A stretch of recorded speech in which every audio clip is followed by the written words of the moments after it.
সুপ্রিয় শিক্ষার্থীবৃন্দ, আসসালামু আলাইকুম। অনার্স প্রথম বর্ষের শিক্ষার্থীরা, তোমরা কেমন আছো? আশা করছি তোমরা সবাই ভালো আছো এবং সুস্থ আছো। তোমাদের প্রথম তোমাদের যে বই, সেটা হচ্ছে প্রিন্সিপালস অফ মার্কেটিং, অর্থাৎ বাজারজাতকরণ নীতিমালা। এটার ক্লাস আমি নিই। তোমরা জানো আমি প্রথম অধ্যায়, দ্বিতীয় অধ্যায়, তৃতীয় অধ্যায় পর্যন্ত নিয়েছি। আজকে আমি পড়াবো চতুর্থ অধ্যায়। এই অধ্যায়টা অনেক বড়। অধ্যায়ের নাম হচ্ছে পণ্য পরিকল্পনার উপাদান সমূহ। যেহেতু অনেক বড় চ্যাপ্টার, দেখা যাক কয়দিনে শেষ করা যায়। তবে শুরু করা যাক, শুরু করলেই শেষ হবে। এই অধ্যায়ে কি আছে দেখো। যেহেতু অধ্যায়ের নাম পণ্য পরিকল্পনার উপাদান সমূহ, সেহেতু প্রথমেই আমাদেরকে জানতে হবে পণ্য কি। ভোক্তা কেন্দ্রিক বাজারজাতকরণ ব্যবস্থায় পণ্য এবং সেবা দিয়ে সন্তুষ্টির মাত্রা নির্মিত হয়। তোমরা জানো এটা, তাই না? ভোক্তার প্রয়োজন, ভোক্তার অভাব ও চাহিদা পণ্যের অস্তিত্ব নির্দেশ করে। পণ্যের অন্তর্নিহিত গুণ মানুষের বিশেষ বিশেষ সমস্যার সমাধান দেয়। ফিলিপ কটলারকে তো তোমরা চিনোই, মার্কেটিং এর জনক। উনি কি বলেছেন দেখো, উনি বলেছেন every product is really the packaging of problem solving service. আমাদের চারপাশে অজস্র পণ্যের সমাহার, ফলে পণ্যের বাজারে তীব্র প্রতিযোগিতা কিন্তু থাকেই। এবং বাজারজাতকরণ মিশ্রণের প্রধান হাতিয়ার হিসেবে বাজারজাতকরণ কর্মসূচি বাস্তবায়নে বাজারকারীকে পণ্য সংক্রান্ত বিষয় সম্পর্কে বিশেষভাবে অবগত হতে হয়। এজন্য বলা হয়, the starting point of successful marketing is a satisfactory product. পণ্য হচ্ছে বাজারজাতকরণ কর্মসূচির ভিত্তি। বস্তুত পণ্য ছাড়াও ধারণা, সেবা, ব্যক্তি, স্থান, সংগঠন ইত্যাদি পণ্য হিসেবে বিবেচিত। A product is a bundle of satisfaction. এই কথাটির প্রতি লক্ষ্য রেখেই বাজারজাতকারীকে ভোক্তার শারীরিক ও মানসিক চাহিদা পূরণে সক্ষম পণ্য উৎপাদন এবং বাজারজাতকরণ করতে হয়। তো যাই হোক, এই হলো একটা পণ্য নিয়ে একটা বেসিক আলোচনা। এখন আমরা আসি আক্ষরিক অর্থে, পণ্য কাকে বলে। পণ্য কাকে বলে জানার জন্য তোমাদের বইয়ের ভাষায় বলি একটু, যে মানুষের প্রয়োজন এবং অভাব পূরণ করতে সক্ষম এবং এমন এমন দৃশ্যমান বা অদৃশ্যমান বস্তুই হলো পণ্য। পণ্য নিয়েই বাজারজাতকরণ কার্যাবলী আবর্তিত হয়। পণ্য দৃশ্যমান বা অদৃশ্যমান হতে পারে। অর্থাৎ আমরা কি বুঝলাম? আমরা বুঝলাম পণ্য হলো এমন একটা জিনিস যেটা মানুষের প্রয়োজন এবং অভাব পূরণ করতে সক্ষম হয়, এবং এটা দৃশ্যমান হতে পারে, আবার অদৃশ্যমান বস্তুও হতে পারে। দৃশ্যমান ক্ষেত্রে যেমন ধরো যে একটা কলমে তুমি লিখছো, এই কলমটা তোমাকে সার্ভিস দিচ্ছে লেখার কাজে, এটা একটা পণ্য। অদৃশ্যমান যেমন ধরো পার্লারে যাচ্ছি আমরা, পার্লারে যে আমাদের মেসেজিং করছি, ধরো যে অয়েল চুলে মেসেজ করে দেয়, অয়েল মেসেজিং করছে, এই যে মেসেজটা। তারপর ধরো ডাক্তারের কাছে তোমার সেবা নিচ্ছ। হ্যাঁ, এই যে এই জিনিসগুলো কিন্তু অদৃশ্য, কিন্তু এটাও এক ধরনের পণ্য। এটা নিয়ে আমরা ডিটেইলে আরো কিছু জানবো সামনে। হ্যাঁ, তবে এই পণ্য নিয়ে আরো অনেক কিছু আলোচনা করা যাবে, যেটা তোমাদের বইয়ে ডিটেইলি আছে। আমরা আরো জানবো কিন্তু, ঠিক আছে? তো যাই হোক, এর পরে দেখো কি আছে, কিছু সংজ্ঞা দিয়েছি আমি। সংজ্ঞা তো না, মনীষীদের উক্তি, হ্যাঁ, তাদের মতামত এই পণ্য নিয়ে।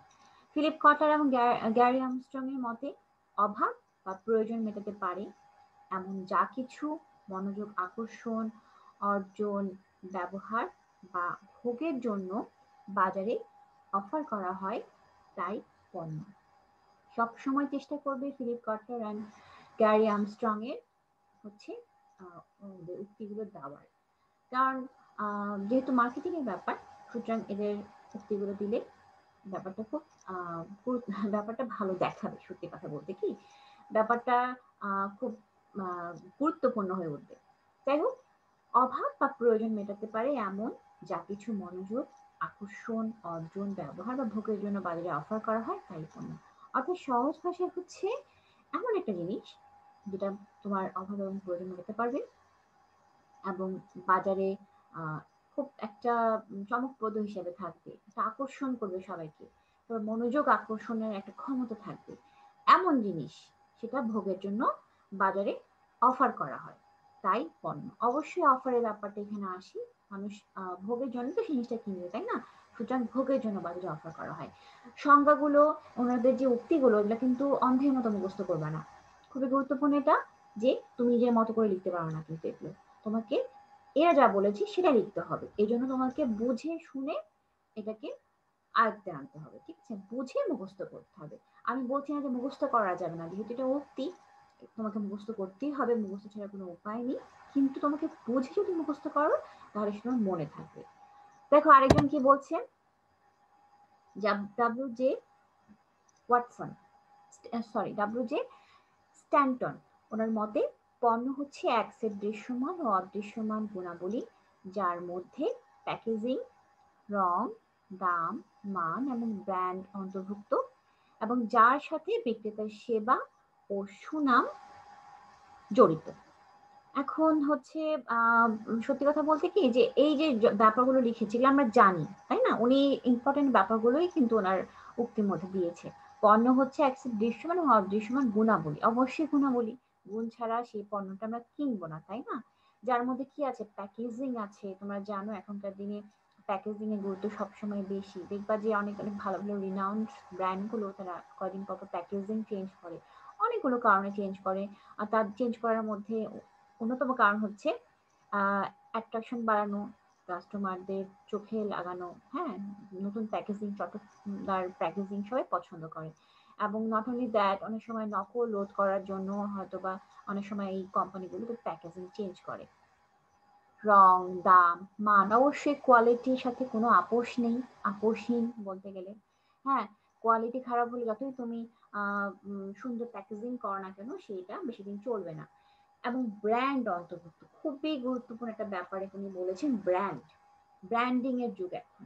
ব্র্যান্ডিং ভালো না হলে কিন্তু, ব্র্যান্ডিং এর পর্যায়ে না পৌঁছতে পারলে কিন্তু পণ্য বাজারে চলবে না, বা সেটা খুব বেশি বলতে গেলে যে জনগণের মনে আস্থার একটা জায়গা আসবে না, ঠিক আছে? এবং যার সাথে বিক্রেতার সেবা এবং সুনাম জড়িত। এই যে গুডউইল, গুডউইলটা খুবই গুরুত্বপূর্ণ মার্কেটিং এ।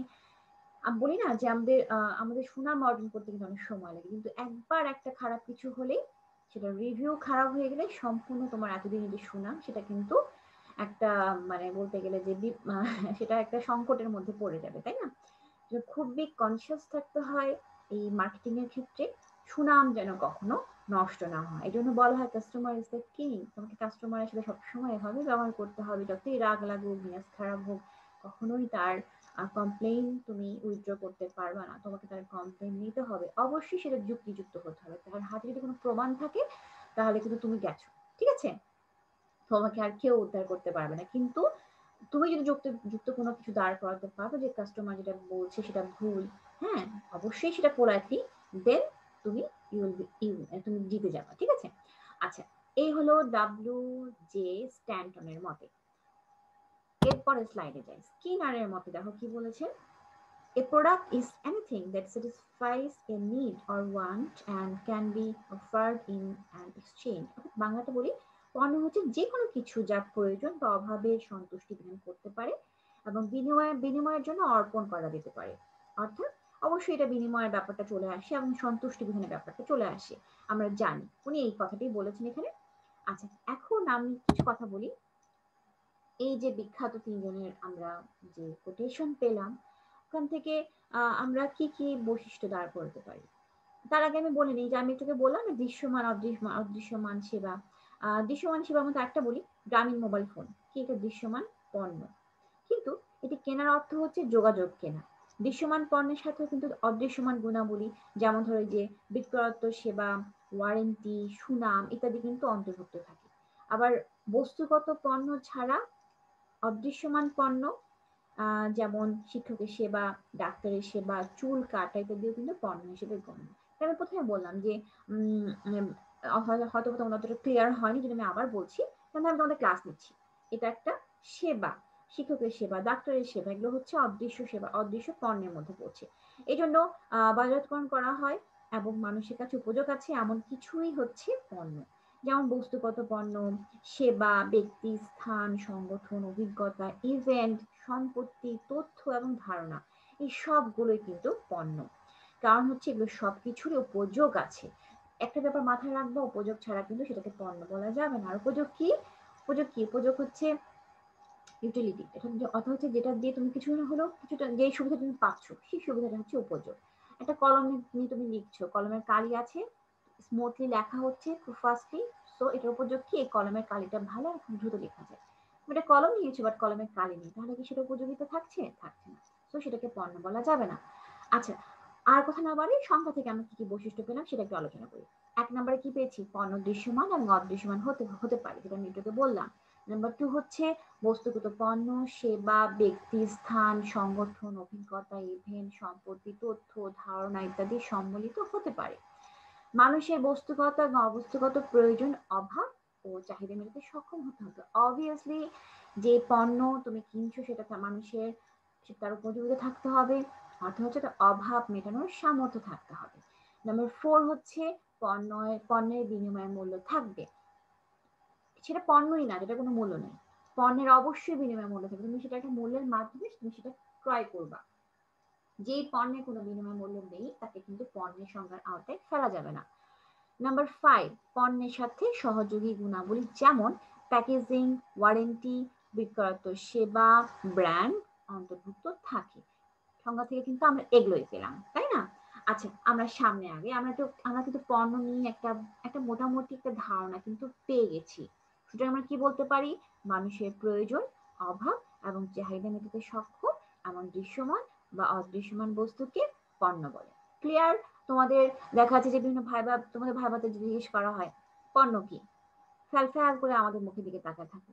কেন? বই এত সুন্দর করে একটা সংজ্ঞা লেখা আছে, যদি বুঝেও কোনো এক সময় বাসায় পড়েও থাকো, অবশ্যই তোমাদের সেটা পারার কথা। কিন্তু দুঃখের বিষয় কি? তোমরা বুঝে পড়ো না, পড়াশোনাই করো না, সত্যি কথা বলতে গিয়ে। তবে তোমাদের কাছে আমি এটা এক্সপেক্ট করি না। তোমরা ফার্স্ট ইয়ার, তোমাদের আশা করি তোমরা অনেক সিরিয়াস স্টুডেন্ট এবং নিজের পায়ে নিজে কুড়াল মেরো না। পড়াশোনা শুধু নিজের জন্য কিন্তু, আর কারোর জন্য না। তোমার ভালো হবে, তার সাথে সাথে কি হবে? বাবা মা ভাই বোন ফ্যামিলিদেরও ভালো হবে, বাট সবচেয়ে বেশি গেইনার হবে তুমি। বাই দ্য বাই, নেক্সট পয়েন্টে যাই। এখানে একটা সার্কেল দেখতে পাচ্ছ, এটাকে বলা হচ্ছে পণ্য ও সেবার স্তর। আমি এখন যে পয়েন্টগুলো আলোচনা করব, দ্বারা আমি একটু দেখাই। এই পয়েন্টগুলোকেই আমি, এই পয়েন্টের ভিতরে যে বিষয়গুলো আছে সেটাকে এই চিত্রের মাধ্যমে দেখানো হয়েছে। ঠিক আছে? এখানে দেখো সেন্টারে কি আছে? ক্রেতা, ভ্যালু। আচ্ছা, আমি আমার এইখানে একটু আলোচনা করে তারপর ওদিকে যাচ্ছি।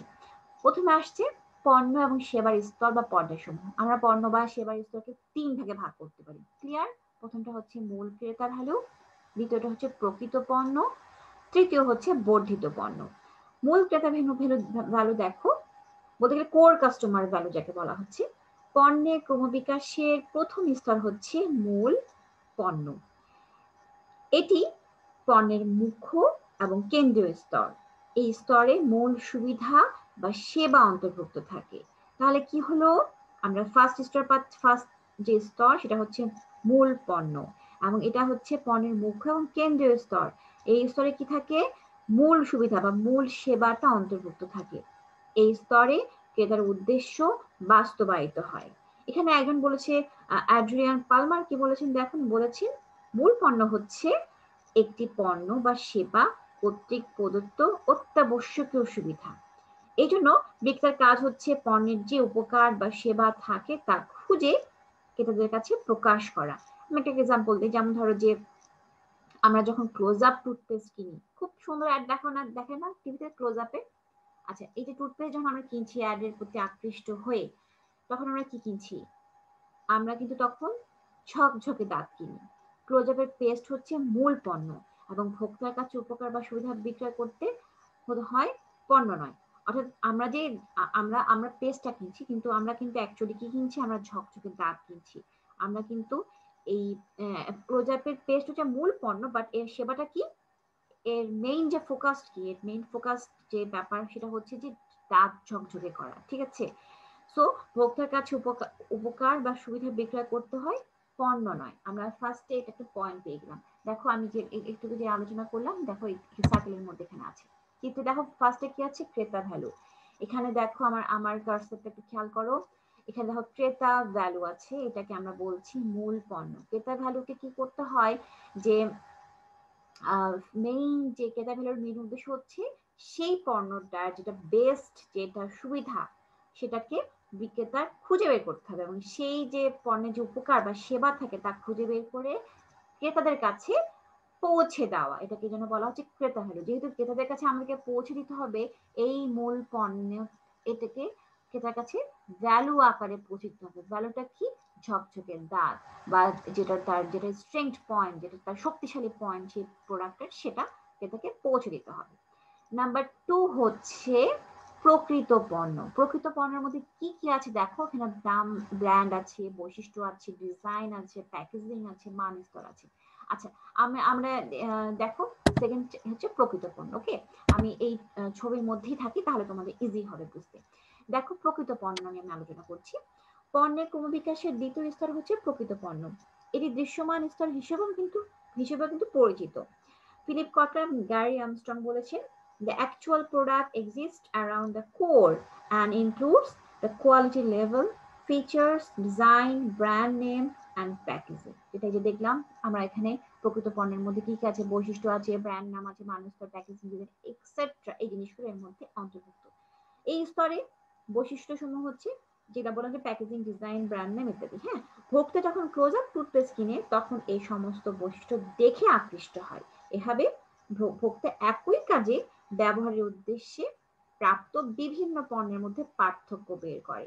তাই বাজারকারীকে যথেষ্ট সফলতার সাথে প্রকৃত পণ্য অন্যান্য বাজারকরণ করতে হয়। ক্লিয়ার? আচ্ছা, এরপর আমাদের দেখো বর্ধিত পণ্য। 3 নাম্বার আসছে বর্ধিত পণ্য। এই বর্ধিত পণ্যের মধ্যে কি কি আছে দেখো, বিক্রয়ত্ব সেবা আছে, সরবরাহ এবং ধার আছে, পণ্য সামর্থ্য আছে, ওয়ারেন্টি আছে। আমরা বর্ধিত পণ্য শুনেই বুঝতে পারছি যে এক্সটেন্ডিং একটা ব্যাপার আছে। হ্যাঁ, পণ্যের ক্রমবিকাশের সর্বশেষ স্তর হচ্ছে বর্ধিত পণ্য। এটি সেবা স্তর হিসেবেও কিন্তু পরিচিত। অ্যাড্রিয়ান পালমার বলেছেন, বর্ধিত পণ্য হচ্ছে পার্থক্যমূলক সুবিধার সমূহ মূল পণ্য অর্পণ, যেমন বাড়তি সেবা। অর্থাৎ আমি সহজ ভাষায় বলি, বাড়তি সেবা। এই স্তরে পণ্যের সাথে বাড়তি কিছু সুবিধা দেওয়া হয়, যেমন ধরো যে বর্ধিত পণ্যের বৈশিষ্ট্য মূল্যের মধ্যে যেমন ধরো যে বিক্রয়ত্ব সেবা, ওয়ারেন্টি। ওয়ারেন্টি আমাদের প্রোডাক্ট দেখি না, আমরা কিন্তু প্রোডাক্ট কেনার সময় ওয়ারেন্টি কথা অপশন পাবে, তাই না?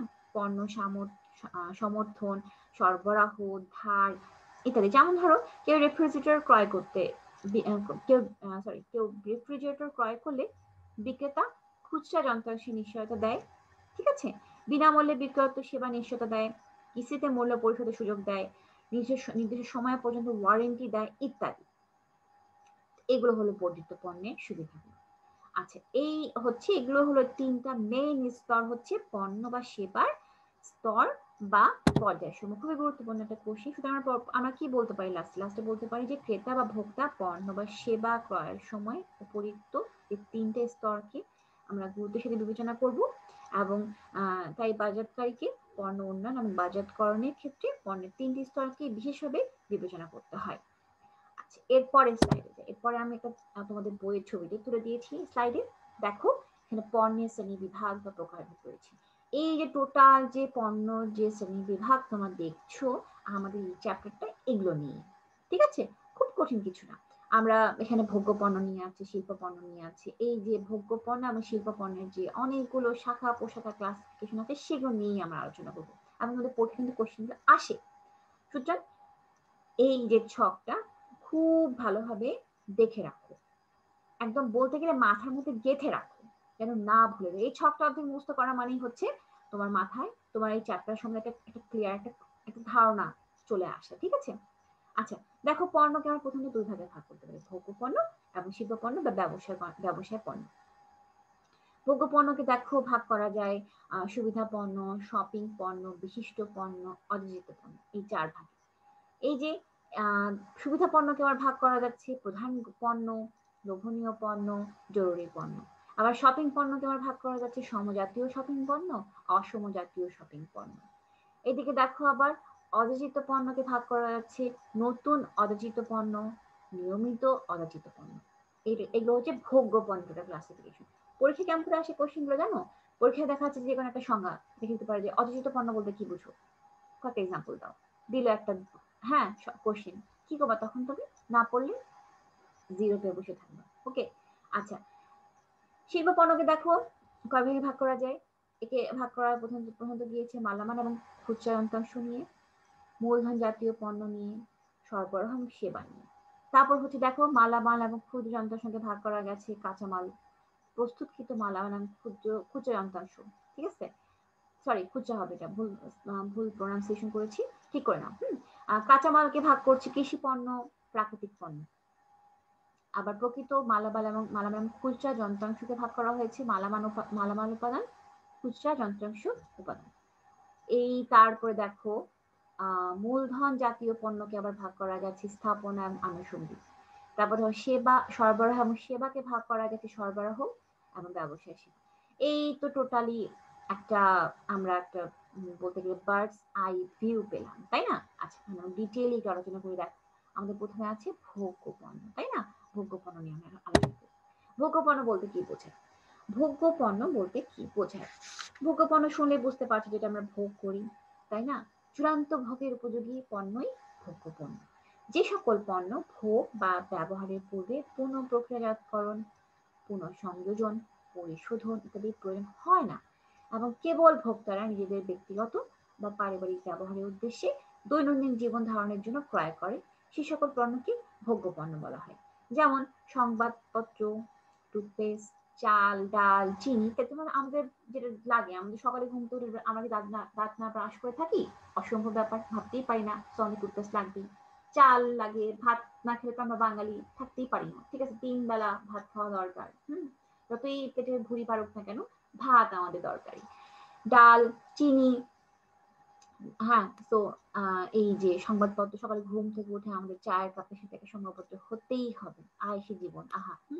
করোনা কালে এখন তো সবাই হোম কোয়ারেন্টাইন, যারা বাসায় থাকছে তারা তো এই সুবিধা নিচ্ছে। তো এই যে এই জিনিসগুলো নিত্য প্রয়োজনীয় জিনিস আমাদের ভোগ করতে হয়। এগুলো আমাদের ইউজ করার সময় কি করতে হয়? আমাদেরকে প্রক্রিয়াজাতকরণ করতে হয়, পুনঃসংযোগ করতে হয়, পরিশোধন করতে হয়? নো, আমরা রেডিমেড পাই, নিয়ে বাস খেয়ে ফেলি বা ইউজ করে ফেলি। ঠিক আছে, এইগুলোকে বলা হচ্ছে ভোগ্য পণ্য। এখন দেখো ফিলিপ কটলার গ্যারি আর্মস্ট্রং কি বলেছেন? উনি বলেছেন ভোগ্য পণ্য হচ্ছে সে সকল পণ্য ও সেবা যেগুলো চূড়ান্ত ভোক্তা কর্তৃক ব্যক্তিগত উদ্দেশ্যে ক্রয় করা হয়। দেখো কয়েকটা কি পয়েন্ট দেখো, এখানে কি পয়েন্ট কি কি পাচ্ছি?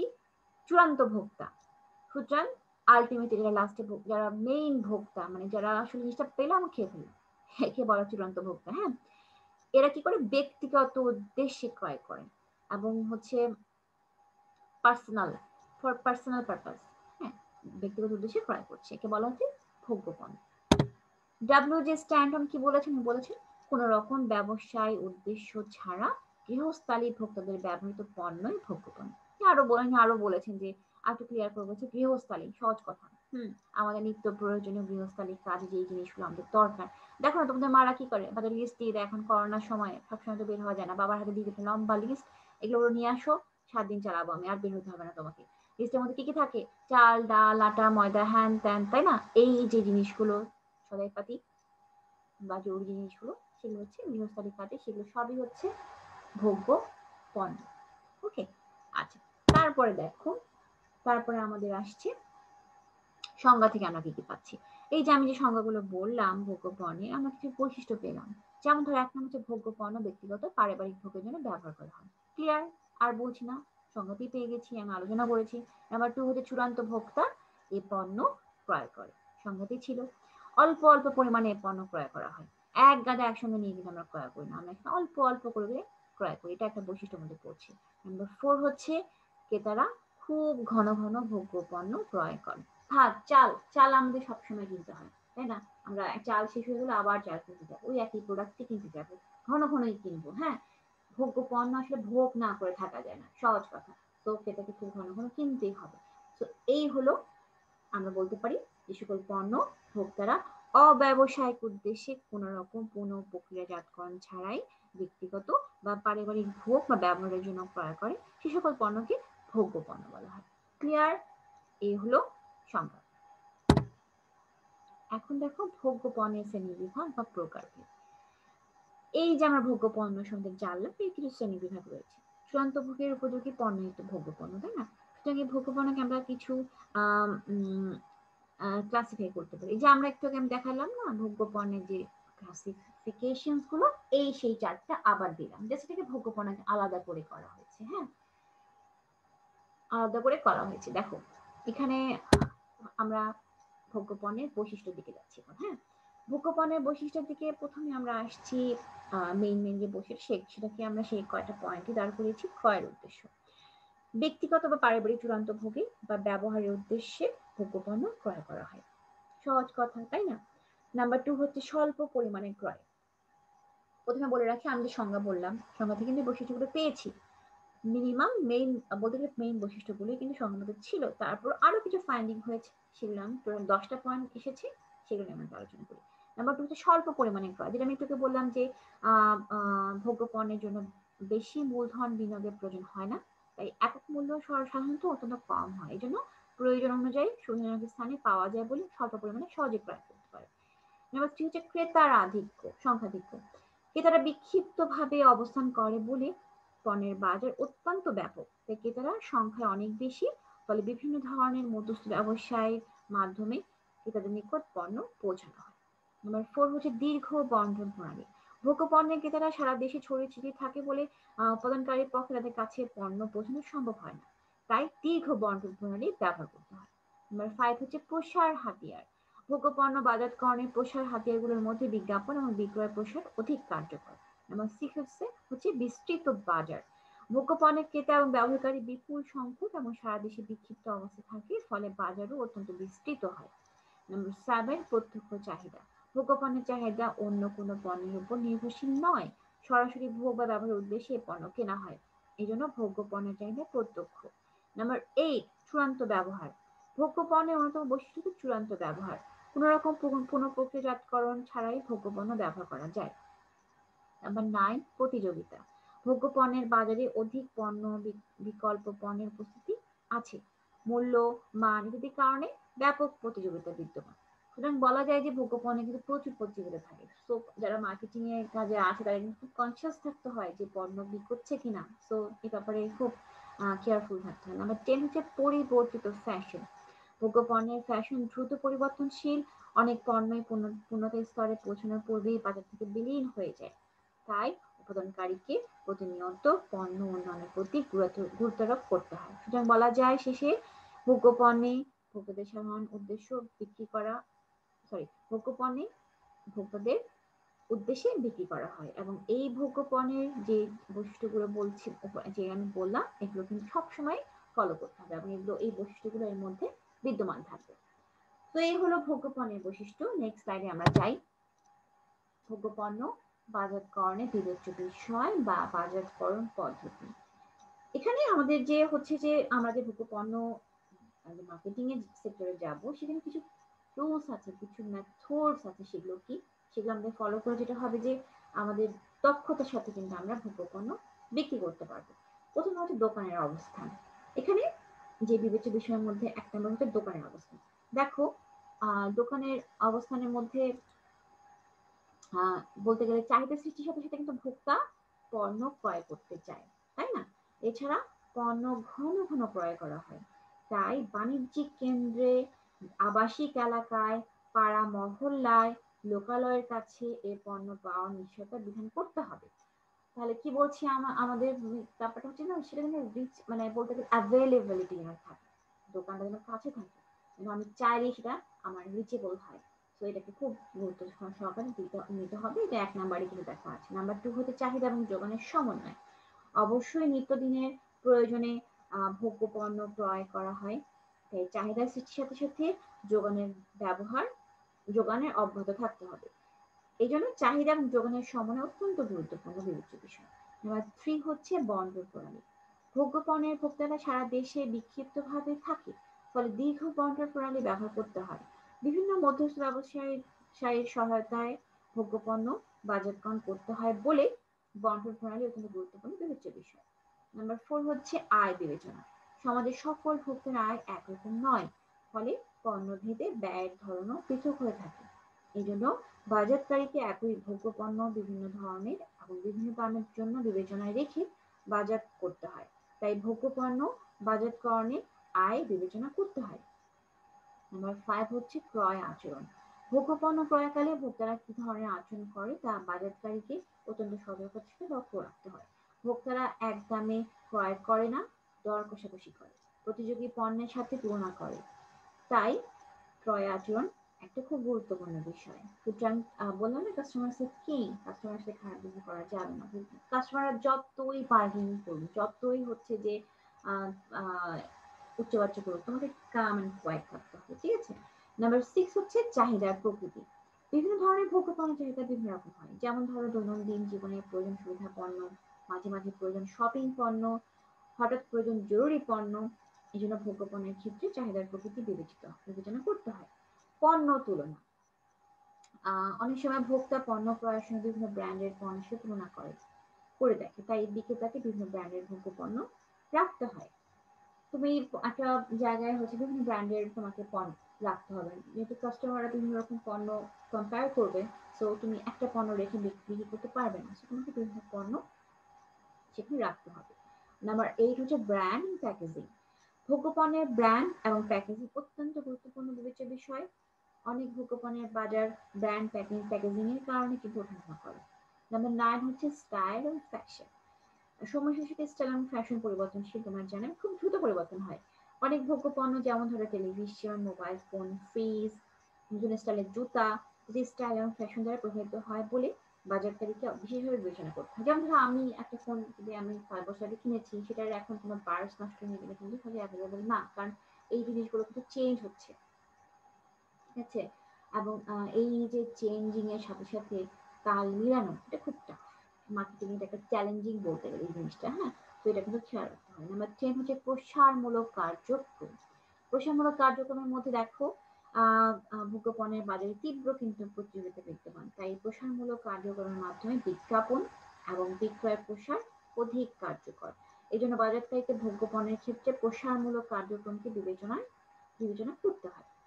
আমরা কি বলতে পারি? ভোগ্য পণ্য যেহেতু ভোক্তারা বারবার নিয়মিত ক্রয় করে, তাই পণ্যভেদে যে বিষয়গুলো আমরা বললাম এগুলো বাজারকারীকে অবশ্যই বিবেচনা করতে হবে, বোর্ডের বিবেচনার মধ্যে রাখতে হবে। তো কোনো উপায় নাই এই জিনিসগুলো যদি বিবেচনা না রাখো, ঠিক আছে?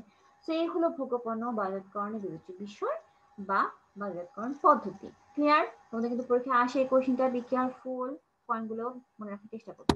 নেক্সট স্লাইডে যাই। নেক্সট স্লাইডে চলো আমরা যাই সুবিধা পণ্য। সুবিধা পণ্যের সংজ্ঞা।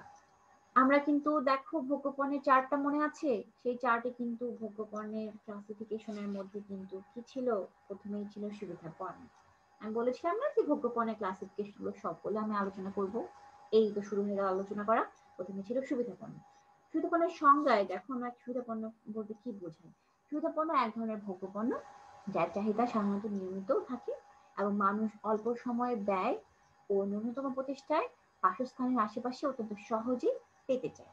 যেমন ধরো সাবান, টুথপেস্ট, দুধ, ব্রেড, কলম ইত্যাদি। এই জিনিসগুলো সুবিধা পণ্যের উদাহরণ দিলাম আর কি, হ্যাঁ? সো আমরা কি বলতে, তাহলে কি মিন করছি যে সুবিধা না, আমি হাতে কাছে হাত বাড়ালেই পাবো জিনিসটা, ঠিক আছে? আমি খুব অল্প সময় অল্প ব্যয়ের মধ্যে খুব ন্যূনতম প্রতিষ্ঠার মাধ্যমে বাসার আশেপাশে বলতে মুদির দোকানগুলো আছে না, সেখানে জিনিসগুলো থাকে, আমি সুবিধা পণ্যগুলো কিন্তু সেখানেই রাখবো। সেকে বলা হচ্ছে সুবিধা পণ্য। এখানে ফিলিপ কাটলার এবং গ্যারি আর্মস্ট্রং কি বলেছেন? সুবিধা পণ্য হচ্ছে পণ্য এবং সেবা যা ক্রেতারা বারবার তাৎক্ষণিকভাবে এবং সর্বনিম্ন তুলনা ও প্রতিষ্ঠার মাধ্যমে ক্রয় করে। হ্যাঁ, সর্বনিম্ন তুলনা মানে কম্পারিজনটা কম হয়, বিভিন্ন প্রোডাক্টের সাথে কম প্রতিষ্ঠা হয় এবং বারবার কিনে জিনিসগুলো, ঠিক আছে? এটা হলো সুবিধা পণ্য। আচ্ছা, আমরা এখন সুবিধা পণ্যের কিছু বৈশিষ্ট্য আমরা বলতে গেলে এই সংজ্ঞার মধ্যে পেলাম। আমরা বৈশিষ্ট্য নিয়ে আরো আলোচনা করব, হ্যাঁ? তবে সংজ্ঞার মধ্যে যে আমি যে মেইন বৈশিষ্ট্যগুলো পেয়েছি সেগুলো কিন্তু আমি আলোচনা করবো। আরো বৈশিষ্ট্য আছে, আমি 10টা বৈশিষ্ট্য আমরা না বললেই নয়, ঠিক আছে? 1 নাম্বার হচ্ছে দোকানের অবস্থান। ভোগ্য পণ্যের ক্ষেত্রেও কিন্তু যে বৈশিষ্ট্যগুলো আমি বলেছিলাম যে সেখানে আমাদের সরি ধূমপানে বাজার বিবেচনার ক্ষেত্রে যে বৈশিষ্ট্যগুলো বলেছিলাম সেগুলো কিন্তু দোকানে অবস্থান ছিল। দেখো এখানেও কিন্তু দোকানে অবস্থান রয়েছে। তাহলে বুঝে নাও এই পয়েন্টটা কতটা গুরুত্বপূর্ণ। দোকানের অবস্থান মার্কেট যে পজিশনিং এটা খুবই গুরুত্বপূর্ণ। ঠিক আছে, লোকেশন অফ স্টোরস বলা যেতে পারে। হ্যাঁ, চাহিদা সৃষ্টির সাথে সাথে ক্রেতা সুবিধা পণ্য ক্রয় করছে, তাই না? এছাড়া এই পণ্য ঘন ঘন ক্রয় করা হয়, তাই পাড়া মহল্লায় লোকালয়ের কাছে আবাসিক এলাকায় বাণিজ্যিক কেন্দ্রে এইসব দোকানে অবস্থান হতে হয়। ক্রয়ের আকার সুবিধা পণ্য ক্রেতারা স্বল্প পরিমাণে অথচ বারবার ক্রয় করে। বন্টন প্রণালী নাম্বার 3, ক্রেতাদের হাতের নাগালের মধ্যে সুবিধা পণ্য পৌঁছে দেওয়ার জন্য দীর্ঘ বন্টন প্রণালী ব্যবহার করতে হয়। নাম্বার 4, ক্রেতার সংখ্যা সকলেই সুবিধা পণ্যের ভোক্তা, তাই না? এই সুবিধা পণ্যের ক্রেতা সংখ্যা অসংখ্য, বলাই বাহুল্য যে ক্রেতার সংখ্যা কিন্তু সুবিধা পণ্যের সবচেয়ে বেশি। নাম্বার 5 হচ্ছে তাৎক্ষণিক চাহিদা। সুবিধা পণ্যের অন্যতম বৈশিষ্ট্য হচ্ছে তাৎক্ষণিক চাহিদার কারণে পণ্য ক্রয় করা হয়, পছন্দের ক্ষেত্রে তেমন সময় ক্ষেপণ করা হয় না। অর্থাৎ তোমার খুব দরকার, তোমার চাল দরকার, বাসায় চাল শেষ, তুমি দোকানে যাই দেখলা যে একটা ব্র্যান্ডেরই রয়েছে, তুমি তুলনা করার স্কোপ নেই, তুমি ওই ব্র্যান্ডেরই চালটা নিয়ে আসবে। ঠিক আছে, তোমার খুব দরকার, তো তুমি এখানে সময় ক্ষেপণ করবা না, তোমার পছন্দের একটা অপশন কম চলে আসে এখানে। ঠিক আছে। নাম্বার 6, সময় এবং প্রচেষ্টা। পণ্যের দাম ও মান সম্পর্কে পূর্বে জ্ঞাত থাকে বলে ক্রেতারা ক্রয়ের সময় স্বল্প সময় এবং প্রচেষ্টা ব্যয় করতে চায়। নাম্বার 7 হচ্ছে পরিকল্পনাহীন ক্রয়। সুবিধা পণ্য ক্রয়ের কোনো পূর্ব পরিকল্পনা প্রয়োজন হয় না, সুবিধা অনুযায়ী যে কোনো সময় যে কোনো স্থান থেকেই কিন্তু কেনা হয়। নাম্বার 8 হচ্ছে ঘন ঘন ক্রয়। সুবিধা পণ্য খুব ঘন ঘন ক্রয় করা হয়, একসাথে অধিক পরিমাণে না কিনে বারবার অল্প পরিমাণে ক্রয় করা হয়। নাম্বার 9 হচ্ছে একক প্রতি মূল্য। সুবিধা পণ্যের একক প্রতি মূল্য সাধারণত কম থাকে। নাম্বার 10 হচ্ছে স্টাইল এবং ফ্যাশনের প্রভাব। সুবিধা পণ্য দৈনন্দিন প্রয়োজনে কেনা হয় বলে স্টাইল এবং ফ্যাশনের দ্বারা চাহিদা প্রভাবিত হয় না। পরিশেষে বলা যায় সুবিধা পণ্যের যে বিষয়গুলো আমি বললাম সেগুলো কারণে প্রয়োজন অনুভূত হওয়ার সাথে সাথে কিন্তু সুবিধাজনক স্থান থেকে ভোক্তা কাঙ্ক্ষিত পণ্যটি সংগ্রহ করে থাকে। তো এই হলো সুবিধা পণ্যের মেইন বৈশিষ্ট্য। এখন ক্লিয়ার হলো সুবিধা পণ্য সম্বন্ধে তোমাদের যে একটা কনফিউশন ছিল। সুবিধা পণ্য আবার কি, শুনলে না সংজ্ঞাটা কেমন একটা অদ্ভুত নাম, সুবিধা পণ্য। আই হোপ একটু হলে তোমাদের ক্লিয়ার হয়েছে কনসেপ্টটা। নেক্সট স্লাইডে যাই। সুবিধা পণ্যের শ্রেণীবিভাগ বা প্রকারভেদ। সুবিধা পণ্যের কিছু শ্রেণীবিভাগ রয়েছে, যেটা আমরা পণ্যের যে বিভাগগুলো আলোচনা করেছিলাম ওখানে কিন্তু ছিল ওই চার্টের মধ্যে। দেখো এটাকে ভাগ করতে পারি আমরা প্রধান পণ্য বা অত্যাবশ্যকীয় পণ্য, 2 নম্বর লোভনীয় বা তাৎক্ষণিক পছন্দ পণ্য, 3 নম্বর জরুরি পণ্য। এই 3 ভাগে আমরা ভাগ করতে পারি। এটা নিয়ে আর ক্লারিফিকেশন দরকার নেই, বুঝতেই পারছো যে আমাদের অত্যাবশ্যকীয় পণ্য কি, তাৎক্ষণিক পছন্দ পণ্য কি, জরুরি পণ্য কি। জরুরি পণ্য কি হতে পারে, যেমন ওষুধ। তাৎক্ষণিক পছন্দ পণ্য কি, আমাদের চাল দরকার, আমাদের কোনো নাই, অপশন নেই, আমরা চালটা কিনে আনতে তাৎক্ষণিক ভাবে নিয়ে চলে আসলাম। অত্যাবশ্যকীয় পণ্যের মধ্যে ওই যে ভোগ্য পণ্যগুলোর মধ্যে পড়ছে, যেমন চাল ডাল। হ্যাঁ, সরি, তাৎক্ষণিক পছন্দের মধ্যে যেমন এক্সাম্পল দিই, যেমন ধরো যে তুমি কিছু কিনতে গেছো, তোমার মুদির দোকানে গেলে একদম ব্র্যান্ডের চকলেট এসেছে, তুমি হাতের কাছে পেলা, ভাবছো যে একটু টেস্ট করে কি অবস্থা, কি নিলা তুমি। তো তোমার লোভনীয় বা তাৎক্ষণিক পছন্দের পণ্যের মধ্যে সেটা একটা এক্সাম্পল দেওয়া যেতে পারে, চকলেট। ঠিক আছে। অত্যাবশ্যকীয় পণ্যের মধ্যে চাল ডাল নিত্য প্রয়োজনীয় জিনিসগুলো না হলেই চলে না সেই জিনিসগুলো। এবং জরুরি পণ্য তো বললাম ওষুধ, হ্যাঁ, যেগুলো আমাদের খুব দরকার। সুবিধা পণ্যের বিভাগের মধ্যে আমরা এটাই পাচ্ছি। ঠিক আছে। নেক্সট স্লাইডে যাই এবং লাস্ট স্লাইড। সুবিধা পণ্যের বাজারকরণের বিবেচ্য বিষয়। এই যে আমাদের সুবিধা পণ্য যেটাকে বলছি যে considerable factors or marketing procedures of convenience products। সুবিধা পণ্য আমরা বলছি কনভেনিয়েন্স প্রোডাক্ট, এটার কিছু বিবেচ্য বিষয় আমাদের মাথায় রাখতে হবে মার্কেটিং এর ক্ষেত্রে। এখানেও দেখো পয়েন্টেড দোকানের অবস্থান। সবসময় মার্কেটিং এ মনে রাখবা দোকানের location is very very very important.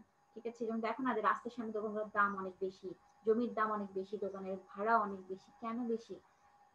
For the position location of market. জনগণ কাস্টমারের চোখের সামনে পৌঁছে সবসময় জিনিসটা বিকো হবে খুব তাড়াতাড়ি, জিনিসটা খুব বেশি জনগণ একটু অ্যাভয়েড করতে হবে না, ঢুকলেই তোমার দোকান দেখতে পাচ্ছি। সো এই দোকানের ডিমান্ড অনেক বেশি। সো মার্কেট পজিশনিং খুব ইম্পর্টেন্ট।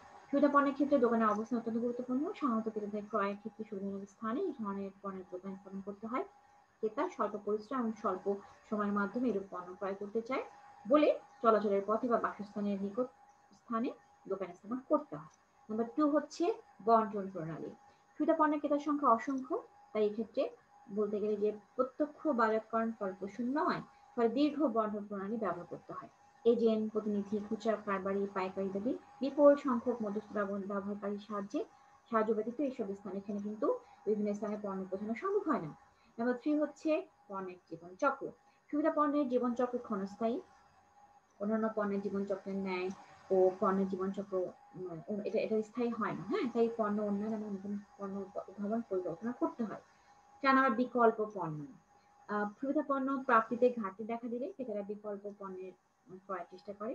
তাই ব্যাপক বন্টন প্রণালী গ্রহণ করতে হয় এবং বিক্রয় কর্মীকে বিভিন্ন ব্র্যান্ডের সমজাতীয় পণ্য মজুত রাখতে হবে। একই টাইপের পণ্য রাখতে হবে, একই ব্র্যান্ডিং টাইপের। সব নাম করা ব্র্যান্ড যদি কম্পারিজন আসে কিন্তু সব ব্র্যান্ডই আমরা করবো, ব্র্যান্ডের মধ্যেই কম্পেয়ার করবো, তাই না? নাম্বার 5 হচ্ছে ক্রয় পরিকল্পনা। সুবিধা পণ্য ক্রয় ক্রেতার কোনো পূর্ব পরিকল্পনা থাকে না, সুবিধা অনুযায়ী যে কোনো স্থান থেকে কেনা হয়। ফলে পণ্যের চাহিদা নিরূপণ, প্রত্যাশিত মূল্য, প্রাপ্তি স্থান ইত্যাদি বিষয় ক্রেতাদের মনোভাব জানা সম্ভব হয় না। এটা আনফোরকাস্ট, মানে ফোরকাস্ট করা যায় না বলতে গেলে, এটাকে খুব একটা সাডেন একটা ব্যাপার যে কখন ক্রেতা কখন কি করতে, কখন তার কি মনোভাব থাকবে। ঠিক আছে, সো ক্রয় পরিকল্পনাটা বলে পূর্ব পরিকল্পনা করা যায় না এখানে। ঠিক আছে, হচ্ছে পণ্য প্রদর্শন। সুবিধা পণ্য বাজারকরণে পণ্যের প্রদর্শন অত্যন্ত গুরুত্বপূর্ণ। এতে ক্রেতার পণ্য ডিজাইন, প্যাকিং এর পরিবর্তন সম্পর্কে জানতে পারে এবং নির্দিষ্ট স্থান থেকে পণ্য ক্রয় আগ্রহী হয়ে ওঠে। নাম্বার 7 হচ্ছে নিয়মিত সরবরাহ। দৈনন্দিন প্রয়োজনে মানুষ সুবিধা পণ্য অল্প অল্প করে ক্রয় করে, এই জন্য নিয়মিত সরবরাহ থাকা প্রয়োজন। নাম্বার 8 হচ্ছে বিক্রয় কেন্দ্রের সংখ্যা। সুবিধা পণ্যের ক্রেতারা সাধারণত সারা দেশে বিক্রিত থাকে। তাদের হাতের নাগালে মধ্যে পণ্য পৌঁছে দেওয়ার জন্য অসংখ্য বিক্রয় কেন্দ্র স্থাপন করতে হয়। নাম্বার 9 হচ্ছে চাহিদার ওঠানামা। সুবিধা পণ্যের চাহিদা অস্থিতিস্থাপক, দামের পরিবর্তনে এই পণ্যের চাহিদা তেমন ওঠানামা করে না।